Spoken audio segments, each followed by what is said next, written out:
But right now, we'll just jump right into it. Start talking about Arizona Cardinals. Steve Wilkes, you're out. See you later, buddy. Boom. Steve Keim, you're staying. Not a big fan of that. Yeah, that was an odd move. Not a big fan of that. I've said for a long time now that you build through the draft. Drafting is, in the long run, you can't sustain success without drafting well. And at the beginning, when Steve Keim got here with Bruce Arians, they built through free agency, some trades. They did hit early on with a couple picks like Tyrann Mathieu and John Brown, but they didn't sustain it. Those guys didn't stay healthy, and he hasn't drafted well. And now, 6 years later, you saw the product on the field. What was the stat we came up with early on? What, 18 guys? We just traded our best person too. We just traded Bruce over to the Bucks. We're lucky we got something on that. But yeah, Bruce Arians is now coaching the Tampa Bay Buccaneers. He got the band back together. Brought Todd Bowles with him. Luckily for him, all of his old coaches all got fired from their jobs. So they're all back down in Tampa Bay with him. So we'll see how that goes.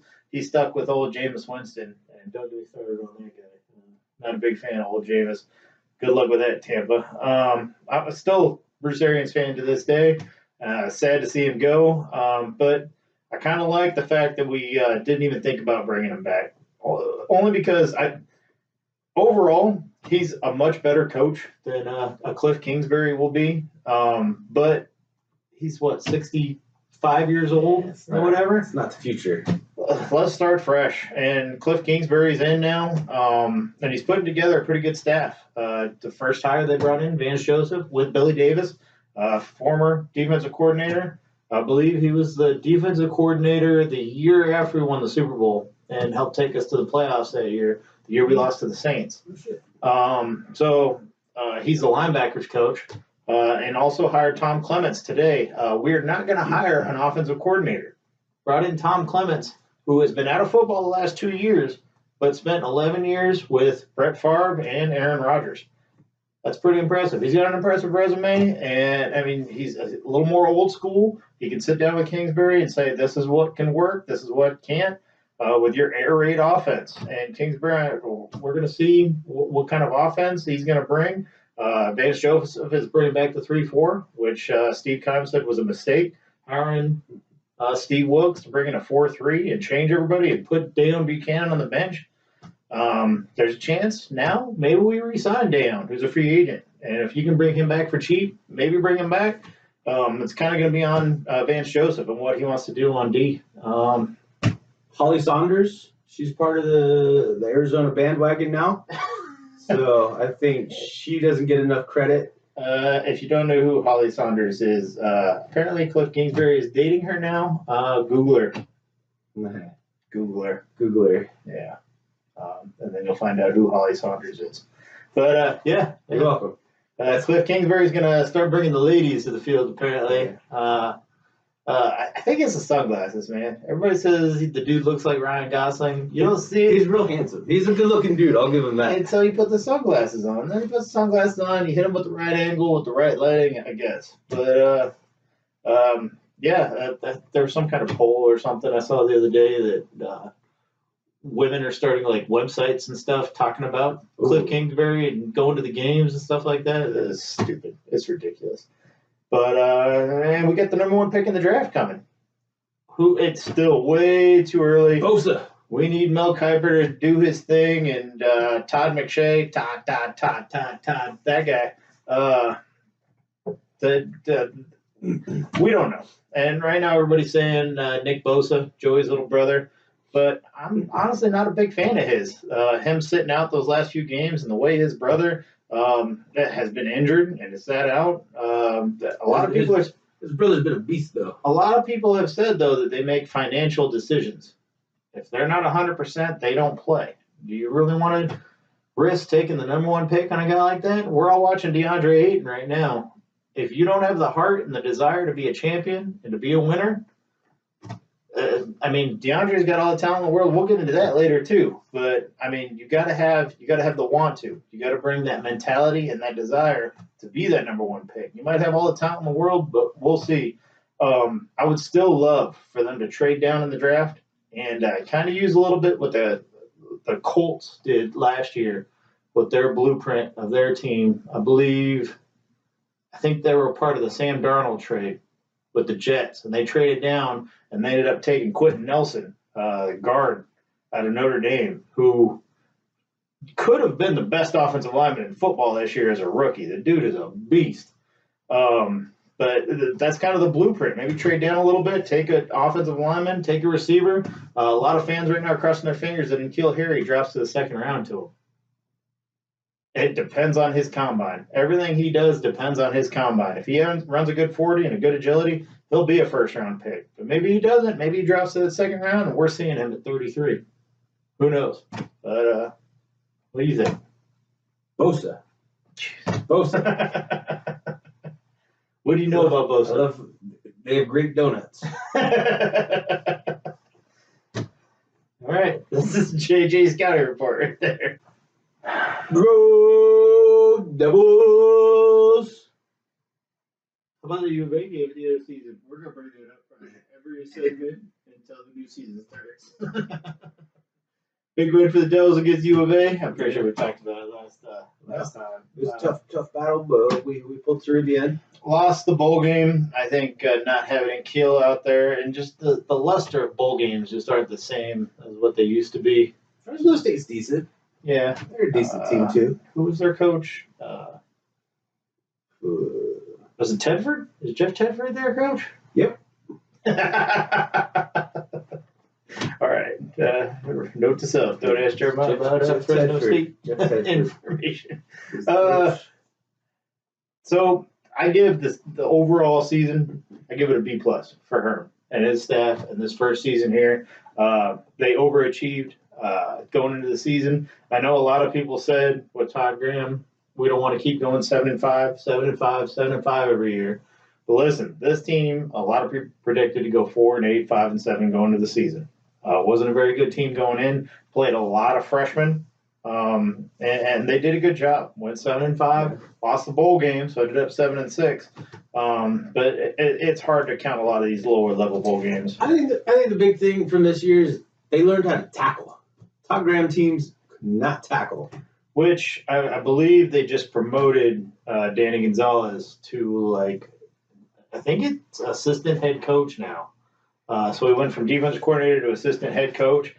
A lot of people have been talking. It sounds like he's the coach in waiting. If they keep having success, he's just waiting it out until Herm retires, and then Danny Gonzalez is going to take over this program. Impressed with the defense. At one point, there was a game this year that they started 7 freshmen. 7 freshmen started on defense. And much improved from last year. The recruiting class that they're bringing in going into next year, which Herm has repeated over and over again, that they will play the younger guys if they're more talented, because it gets to a point where they learn, they figure it out. And that's what he kept saying with this freshman class at the beginning. I mean, a lot of people were worried about them figuring things out at an early time, but third, fourth game, these guys have figured it out. And now you're playing your best players. And I think he's going to do that again next year. You're going to see a handful of these freshmen playing right away, including one of these quarterbacks. I can't believe all 3 are still committed to 3 freshmen, 3 top 20 quarterbacks are all coming in this next year, 2 4-stars. That we got to watch 2 of them play in the Under Armour All-American game. Jaden Daniels played on one team, and Joey Yellen played on the other team. It depends on what kind of offense we're going to play and what kind of style, but Jaden Daniels blew Joey Yellen away in that game. Jaden Daniels looked very impressive, very thin. He needs to put on about 10, 15 pounds before next season. Joey Yellen's a little bit bigger, but he can't move around. And the way the style and the games being played down in college, he might not fit with what we're doing. We'll see. It'll have a lot to do with who can pick up the offense right away. And I know they talked to Rob Likens, the offensive coordinator. I saw him in a press conference right after they signed everybody in that recruiting class. And he said he's willing to mold the offense with whoever's the best, whoever figures it out, and they'll work with whatever they got. Any of those freshmen coming in for spring All ball? 3 of them. All 3. All 3 will be in spring ball, including Ethan Long. Now remember, don't forget about Ethan Long, because I remember, about 6 years ago, there was a quarterback battle between 2 former 4-star quarterbacks, Mike Bercovici, Michael Eubank, and former walk-on, I believe he was a walk-on. I don't think he was a scholarship player when he first got there, but Taylor Kelly. And nobody gave Taylor Kelly a chance in that quarterback competition. He came out as the winner and ended up being a 2-year starter for the team, or 3-year starter. He's a 3-year starter for that team. So don't write off Ethan Long right now, or even who's the Dylan Sterling Cole. Taylor Kelly threw the best little bubble pass and 5-yard slants. Bubble pass, 5-yard slants. He was also a real sneaky runner. Real sneaky runner with the ball, which I see that a little bit in Jaden Daniels. But who knows? It'll be real interesting to see how those quarterbacks play in spring ball and who comes out on top. But I think overall as a team, I think they're being underestimated. A lot of people are picking them to be like 4th or 5th in the Pac-12 South next year again because they're losing their quarterback. You still got Eno Benjamin coming back. I think ASU's going to surprise people again next year, especially if you get real strong play from a quarterback like Jaden Daniels. You can see this team going maybe 8-4 next year, 9-3. But exciting things to see. 10-2 Pac-12 champions, Rose Bowl. That's a wrap. Getting hot in here? No, D-backs. Oh. I thought you were trying to apply. It's getting hot in here, but it's definitely not getting hot in free agency. It's not so much the hot stove this offseason. It's cold stove. Cold stove? Cold stove creamery? Cold stove, man. Okay. So far, you've talked about donuts and ice cream. Yeah. New year, new me, man. So free agency is Bryce Harper still available? Manny Machado still available? How awesome would that be if we got both of them? So anyway, we're going to be lucky if we get A.J. Pollock back. And that's what I wanted to talk about. He's still available, too. There's a lot of available outfielders out there. Adam Jones. I can't think of it. Chris Young's a random one. But there's a lot of available free agent outfielders out there. A.J. Pollock's still at the top of the list. You just said Chris Young? I know. He's like 8th on the list, but I know there's a bunch of them out there. We had some good years with him back there.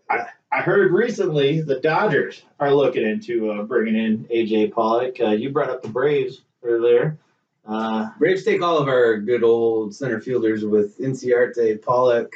But who knows? Maybe Pollock's price tag drops a little bit. I know some of the agents have been bitching and complaining about basically owners lowering the prices and trying to kind of what's the word I'm thinking of? Collude. Brad Pittum. Moneyball. No. But collude. They're colluding. There's collusion. Jonah Hill? Jonah Hill in them. He's with the Browns, right? Jonah Hill plays for the Browns? No. Anyway, is it Paul DePodesta or whatever? Yeah. That's Jonah Hill. Okay. Yeah, it's with the Browns. Anyway, there's a lot of colluding going on. They're trying to bring free agent price tags down.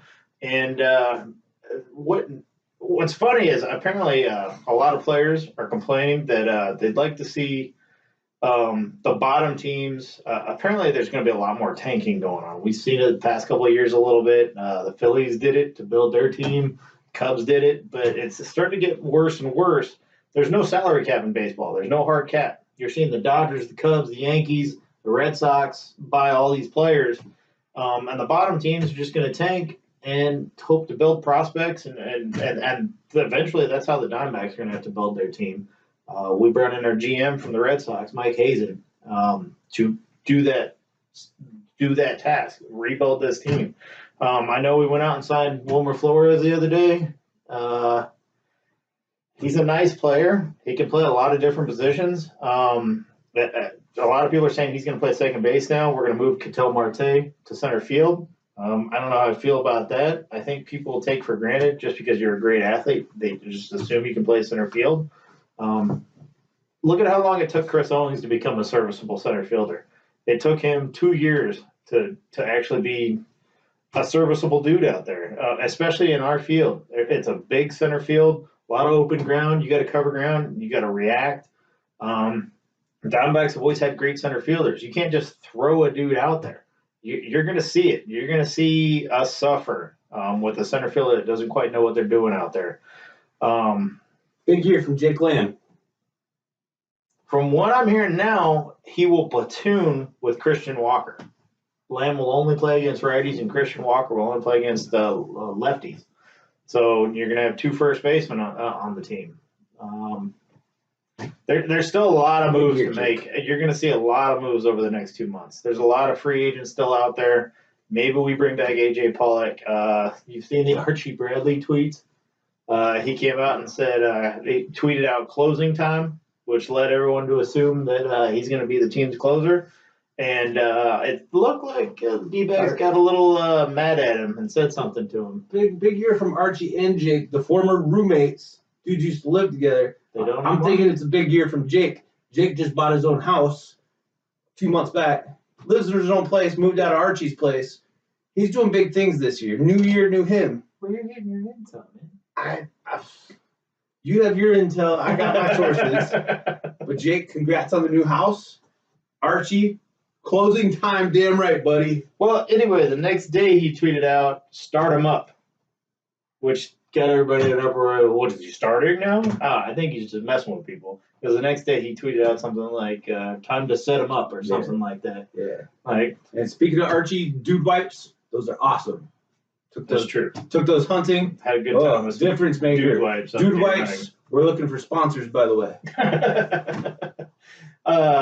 But Archie will probably be the closer, and I don't mind that.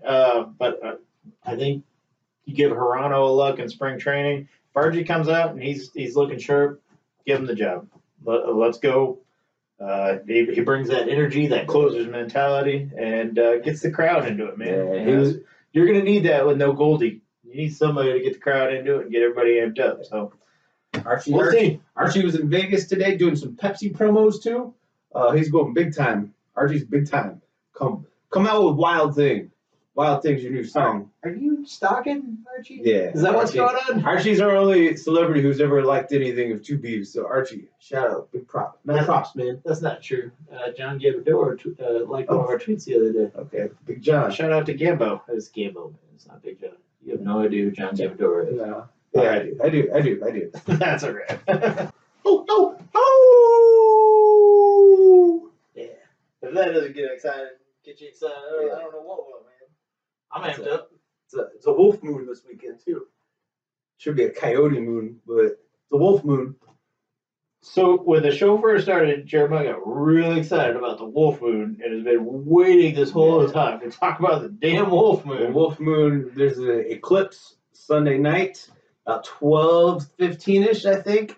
I'm not sure which time zone, but be on the lookout for a crazy moon going on Sunday night. I don't know what you get more excited about, the wolf moon or Jeremiah's howl. And the coyotes.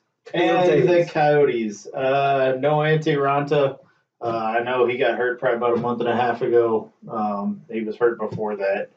Out for the year. And I know when he got hurt, I was saying, I think Coyotes' playoff chances went out the window with him getting hurt. Because I don't think they're good enough in front of the goalie right now. They're still a real young team. But Darcy Kemper's been playing well, and they've been fighting through these injuries. A lot of guys getting injured. Brad Richardson just got injured. Dick Schmaltz before him, the guy we just traded for Dylan Strome and Perlini. Both of them are out for the year. Richardson, I'm not sure if is out for the year yet, but still fighting through it and battling. They're a young team, and they're fighting through all this crap. Rick Tocchet's got them playing hard, and I mean, for a lot of fans that think a lot of their teams are rebuilding right now, Coyote fans, Suns fans, Diamondbacks are getting ready to go through it, Cardinal fans, the Coyotes, as far as the rebuild goes, they're right where you want them to be. Just getting near the playoffs, probably will just miss it this year, but next year probably should be a playoff team, and maybe by the next year they're competing for championships, and this rebuild is going right along. And they're right where you would want them with this really young team. A lot of 20, 21, 22, 23-year-old kids still. But playing hard, playing good. Clayton Keller's going to his first All-Star game, I believe. Has he even turned 21 yet? I think he's 21 now. Yeah. I think he's 21 now.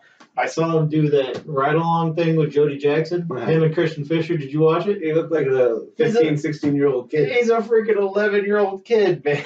It's weird. Like, Christian Fisher's a big kid, too, but Clayton Killer's a little dude, man. And he's just like, oh, gee, golly gosh. Like, it's funny watching it. I was a little off of my preseason prediction. So, what was your prediction again? I think we were going to win 95% of the games. I can't remember what the exact prediction was, but it's pretty high. Just a heads up. I don't know if you've been watching our episodes the last 4 or 5 months or whatever. Don't go to Vegas with Jeremiah's predictions. He is wrong 100% of the time. I don't bet on my team. I don't bet on Arizona sports teams. Doesn't bet with his heart. No, I don't bet on those games. But listen, right now we're 4 points out of the playoffs with all these injuries, and the last 5 games we played well. We're right there. All-Star game's coming up, the halfway point. We're already past the halfway point in the season, but All-Star game coming up. They get a week off, maybe get to rest up a little bit, get a couple of these guys back. We'll see. Maybe we can make a run at the end of the season, make it interesting, maybe sneak in as an 8 or 7 seed. I'm seeing a whiteout in our future. The whiteout's coming.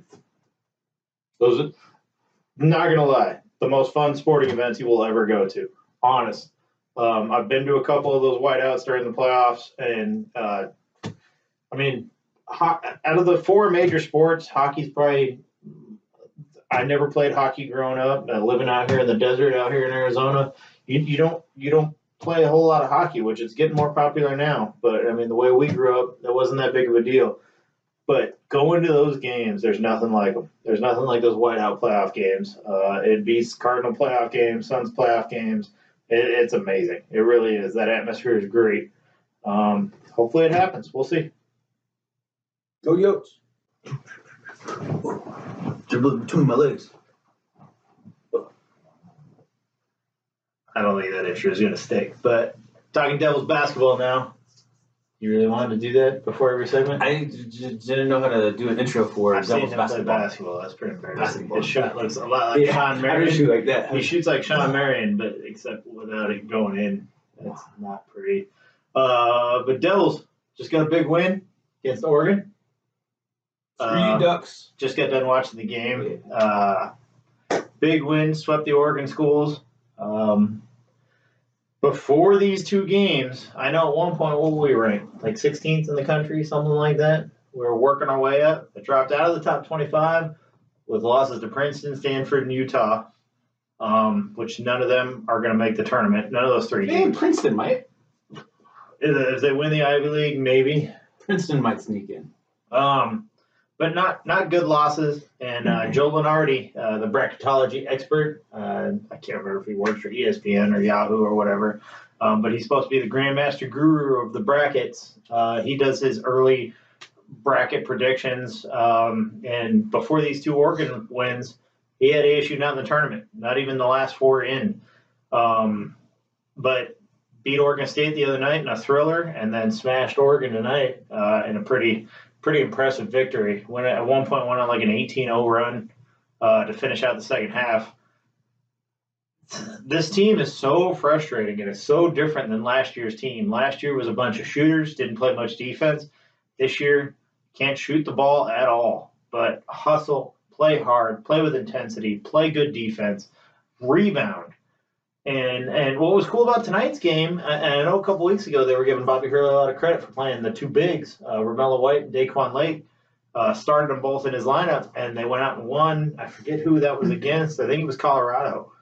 And it kind of caught people off guard. Tonight, that whole second half, I didn't see Romello White or Daquan Lake. Played small ball, and that's what beat Oregon. Bobby Hurley is learning to kind of coach on the fly, adapt, and make changes. I think we'll have a top 3 ESPN nominated play tonight. Zylan Cheatham, that dunk was nasty tonight. That was impressive. We'll try to see if we can post that in our video.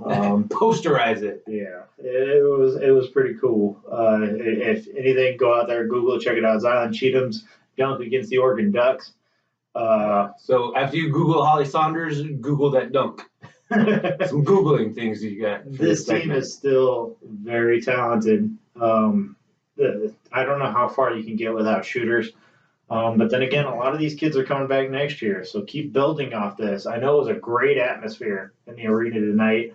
I saw a lot of posts, saw a lot of people talking about the intensity in that arena was great. And after the game, the players walked around and they gave all the people in the front row high fives, and they were talking to the crowd and interacting. Like, it's a really cool environment out there now that Bobby Hurley is building. Hopefully, they can keep building off this. I think this is a tournament team still. After these 2 wins, you're probably looking at maybe a 9 or a 10 seed right now. And hopefully we're watching them play in March. I like our team better than last year because I feel like last year was just everything relied on the 3-point shot. I feel like our team this year, better defense, better all-around team. The problem, though, is you can catch hot with those shooters. And I felt like we could go further with that team last year because if those guys got hot, you can keep going. This year's team, they're just going to grit and grind the whole way. And I think this year's team will have a better overall Pac-12 record than last year's team. And I think they'll have a lot better Pac-12 record. I think we'll finish probably 3rd or 4th in the Pac-12 to finish the year out, maybe as high as 2nd, maybe even compete for 1st. We'll see. But I think they'll finish 3rd or 4th in the overall record, get in that Pac-12 tournament. They'll battle, they'll grit and grind, they'll get in the tournament. I bet when all is said and done, they'll probably be a 7 or 8 seed in the tournament. We'll see how they finish up, but I like what I see. It's fun. They're a fun team to watch. The madness is building. March. We'll get T-shirts made that say that. The madness is building. Oh, I like it. That's a good. Yeah, sell some shirts, ASU. The madness is building. Oh, Suns. Suns. They're getting better. That's our segment.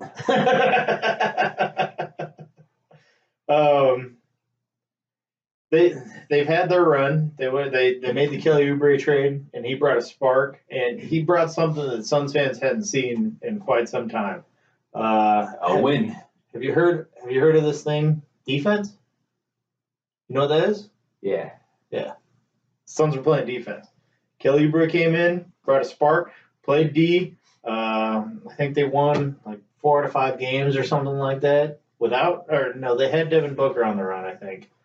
It's been so long since our last segment, I can't remember. We had a little run, yeah, like 4 or 5 wins, and then we went on a big slump. We went from like 4 wins to 9 in like a 2-week span. But then they just went downhill after that, though. We're in most some of tough teams. We've been in most of the games. We went on that home stretch where we lost like 4 or 5 in a row. We played the Thunder, I think the Clippers, and a couple other teams.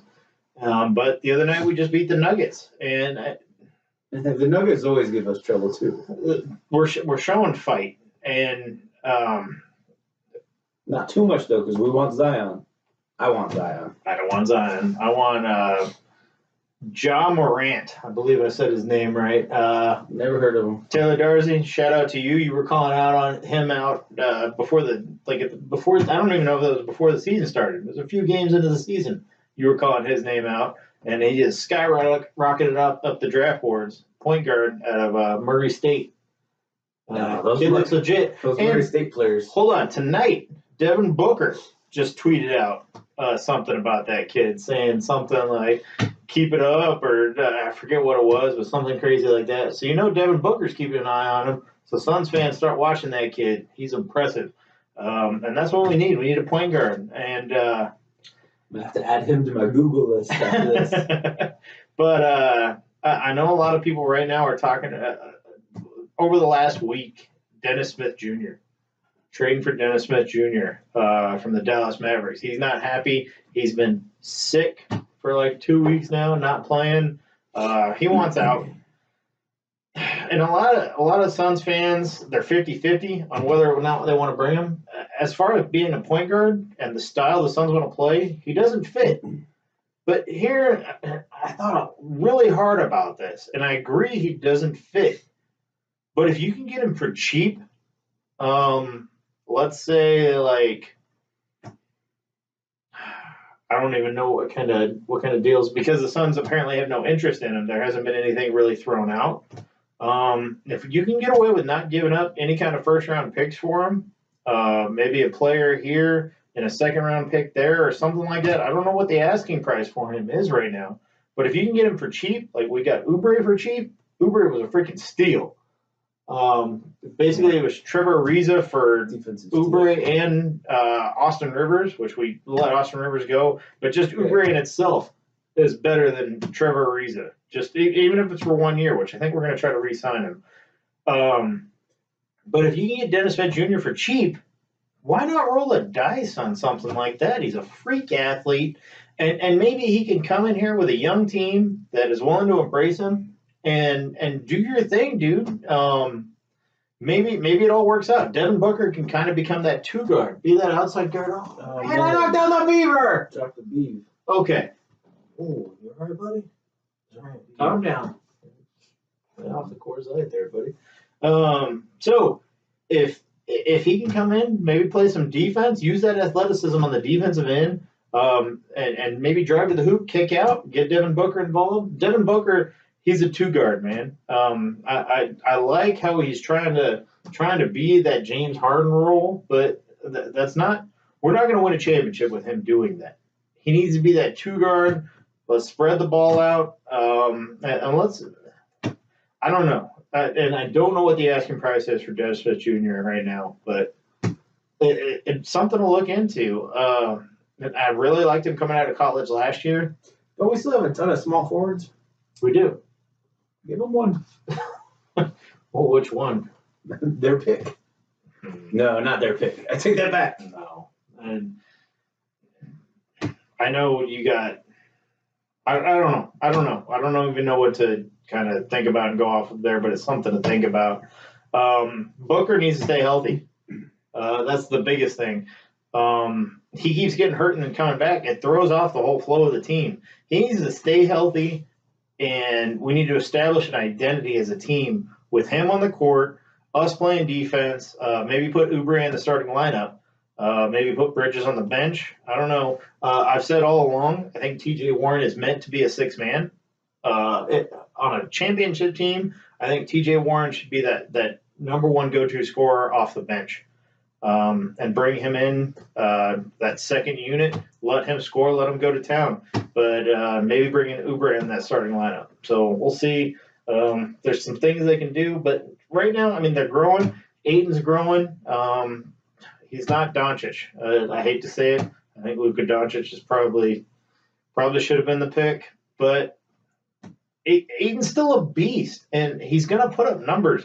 He's just gotta get that killer mentality, and it could take 2-3 years. Just think about Devin Booker now. Devin Booker and his mentality and his persona is not what it was 3-4 years ago. He has changed as a player. They're a bunch of kids. Aiden can change. He can still develop into that superstar big beast in the middle. You just gotta wait. But for right now, being a 20-year-old kid, he's dominating down there. And just let him do his thing, and let this team grow. Still a bunch of kids. Got to give them 2 or 3 years until they're all hitting their prime together. Throwing another number 1 pick with that team. I'm thinking 3rd or 4th pick, and then 2020. John Morant. 2020. Check him out.